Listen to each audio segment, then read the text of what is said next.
আপনার কি রোগ ধরা পড়লো? ফুসফুসে ক্যান্সার। ফুসফুসে ক্যান্সার ধরা পড়লো। আপনি 1 মাস ওষুধ খেয়েছেন, এখন আপনি নিজেকে সম্পূর্ণ সুস্থ মনে করেন? আমার সুস্থ মনে হয়। সম্মানিত দেশবাসী, উনি 1 মাস ওষুধ খাওয়ার পরে নিজেকে সুস্থ মনে করেন। বাংলাদেশে একমাত্র আমাদের চিকিৎসায় আল্লাহর অশেষ রহমতে 1 মাস, 2 মাস, 3 মাস, 4 মাসে ক্যান্সার রোগী সুস্থ হচ্ছে। আসসালামু আলাইকুম ওয়া রাহমাতুল্লাহি ওয়া বারাকাতুহু। সম্মানিত দেশবাসী, আমি cancer specialist doctor SM. Sarwar. বিশেষ করে আপনারা জানেন, আমরা বলে থাকি ক্যান্সার, কিডনি, থ্যালাসেমিয়া, এইডস, এই 4টি মরণ বিধি নয়, 4টি সম্পূর্ণরূপে সুস্থ হয়। বিশেষ করে আজকেও একজন ক্যান্সার রোগী যিনি 1 মাসের মধ্যে সুস্থ হয়েছেন, আমরা আপনাদেরকে তার সাথে পরিচয় করে দিচ্ছি। আপনার নাম? আমার নাম মোহাম্মদ মন্টু। মোহাম্মদ মন্টু। মন্টু। আপনার পিতার নাম? মোহাম্মদ চেরু। আপনার মায়ের নাম? ত্রাবান খাতুন। সাহারাবান খাতুন। আপনাদের গ্রাম? চৌপুক্রিয়া। চকুকিরা। Post office? কাটালবাড়ি। কাতালবাড়ি। থানা? দুর্গাপুর।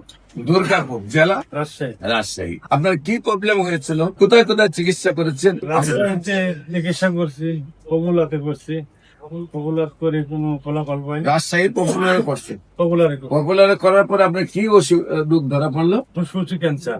ফুসফুসে ক্যান্সার ধরা পড়লো। তারপর সেখানে চিকিৎসা করে কি আপনার আমি সেখানে চিকিৎসা করে কোনো ফলাফল পাইনি। পরে আমার এক সুস্থ হন না? না, সুস্থ হই না। পরে আমি আইটি গেছি।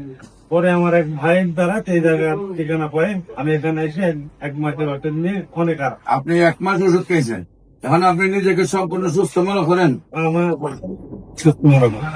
আল্লাহর অশেষ রহমতে সম্মানিত দেশবাসী, উনি 1 মাস ওষুধ খাওয়ার পরে নিজেকে সুস্থ মনে করেন। আমরা নিয়মিত 4 মাস ওষুধ খাওয়ার পরে সম্পূর্ণ রিপোর্ট করে থাকি। বাংলাদেশে একমাত্র আমাদের চিকিৎসায় আল্লাহর অশেষ রহমতে 1 মাস, 2 মাস, 3 মাস, 4 মাসে ক্যান্সার রোগী সুস্থ হচ্ছে।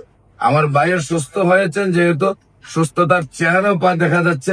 নিয়মিত 4 মাস ওষুধ খাওয়ার পর আমরা রিপোর্ট করব।